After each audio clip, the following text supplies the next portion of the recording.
Good morning, afternoon, and evening traders from around the world. I hope you've all had a fantastic week so far in week 8, and you're looking ready to rock and roll into week 9 ahead of us, and week 9 being from 228 to 306. First things first, we need to take a look at the big things that are going on, see what's happening, see what things might be causing some stir in the markets overall this week, and well, plenty of news. Starting off on Monday, the first of the month, we've got 10 o'clock a.m. ISM manufacturing PMI. Forecast is 58.7 on that number. That was also the previous. If we go on to Tuesday, nothing. Tuesday's a whole lot of nothing happening there. But on Wednesday, 8:15, ADP non-farm employment change numbers. It's a medium announcement. 10 o'clock ISM services PMI, also a medium announcement. And of course, Wednesday, it's crude oil inventories, which come out at 10:30. Looking at Thursday, the next big block of large news, we've got OPEC JMMC meetings going on, and those are all day, and it's going to be for multiple days typically. Oil is definitely going to be in the spotlight. There's going to be a lot of attention on the oil markets, and they are definitely going crazy. So, Wednesday's inventories, Thursday's OPEC JMMC meetings, those are going to be some market movers. Along with that, at 12:05, we have Fed Chair Powell speaking on the 4th, and then on the 5th, to wrap the week up, at 8:30, we have the average hourly earnings, non-farm employment change, and unemployment rates. Forecasted 0.2%, 133,000, and 6.4% respectively. So it's a pretty jam-packed week. We've got a lot of news going on this week, and there's plenty of things to keep things moving. It's just a matter of whether or not the market actually wants to move with it. Fingers crossed. So with that fun stuff out of the way, now we can jump into some charts for week 9. And again, that's going to be from 228 to 306. First up on the list, we're going into the NASDAQ with a fairly nice pullback coming in off of the top. Obvious divergences coming across the highs, which would suggest a lot of weakness. But along with that, we're seeing one of the largest pullbacks that we've had on the MACD in a very long time. The last time the MACD was below 100, that was over here on September 4th or so, and the market went sideways for quite a while, but that ended up being very close to the bottom of that move. And as we go a little bit further forward, when the market dipped underneath that 100 point, that ended up being very close to the bottom of the move. Now we're starting to pull back. We're back towards previous structural lows. We're back to major swings. We're back to the bullish L2, and we are back below the negative 100, which typically means that it's very close to being the low. So that doesn't mean that it has to go screaming higher right now, like we saw over here. It might go sideways for a little while, but chances are if it does break down, it's not going to be breaking down very far. So buyers are going to be looking to buy underneath all of those new lows with the assumption that eventually it will decide to turn its way back up towards the highs and keep on going. If the market does want to pull back a little bit further, we've got the value pullback at a 14.42% dip at around the 11,900 point, 12,000, big psychological level, definite zone of interest. And then taking a look at the S&P with a similar situation going on, obviously, as the other index markets, but with this big move going higher, it's a fairly obvious, monstrous spike in channel up. But the one thing that we do have is that the lows are kind of gross. We've got the narrower low, which is being very easily and obviously respected, and we also have the extreme low, which is also being obviously respected. When it comes across the highs, it's 1 point. There's not really many ways to draw the highs of resistance, but the support level, we've got a bit more of a zone. So as long as the market's dipping into that zone, that's going to be the area where it's at least assumed that buyers are going to keep coming in. If that zone breaks down, typically you would expect the market to dip back down towards a major level of structural importance. In that case, that would be floating just a bit further down towards 3,600. Not only would that be a value pullback to about 9%, that was the kind of pullback that we saw before. But that would also land it right in a bullish L3, which the market would be begging for in terms of a pullback. When the markets are this extended to the upside, and although the NASDAQ and the index markets have pulled back a little bit off of the highs, that helps. But when they're this overextended to the upside without that much support, they tend to want to fall for quite a while. So I'm not necessarily losing grip on the shorts by any means. And if the bulls are going to take it back now, they're going to have to show up with some proof. Next market up on the list is gold, and looking at the top, it continues to drive its way lower. It's having a really hard time. These moves down have been very equalized, 10.25%, 10.39%, and then all of a sudden, 12.5%. One of these things is not like the others.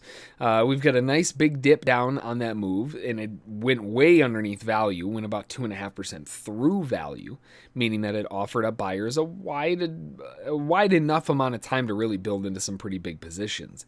They might not necessarily have to have a double bottom or a lower low or something along those lines for buyers to come in, because realistically, they've already had a pretty obvious bounce. Now, with this bounce off of the L4 in the bottom of the channel and everything stacking up in the same spot, we're below the 10% mark. It's way overextended. There's divergences across the lows. I mean, you name it. Everything is pointing to the upside, except the market itself. We haven't had higher highs, higher lows. We haven't had any of that kind of thing. So it's still very, very early, but pretty obvious to see why a lot of traders are going to be hunting for a low down here. Then over on crude oil, with a very strong continuation of the upside, it just keeps going higher, pushing into the 64s and, the 63, 64s, grinding. Barely any pullback whatsoever, which it could very much use right now. We've got some nice divergences across the high, which would suggest that there's at least a little bit of potential weakness expected around the corner. Is it expected to give back this entire rally and go tanking all the way back down to negative 40? Probably not. But could there be a little bit more of a pullback this time around, given that the move above the top of the channel would be failing? Definitely. Seeing it dip back down towards the 55s, 56s would make sense if we see some failure up here. It's just, well, we haven't seen that failure yet. We don't have lower lows, lower highs. We don't have anything like that. Still very early to the party. And then switching gears over to the euro with a bit of a concerning chart here. The bulls were looking to hang on to a bullish L1. And when you have a bullish L1, you typically want to see it bounce right off the top and never look back.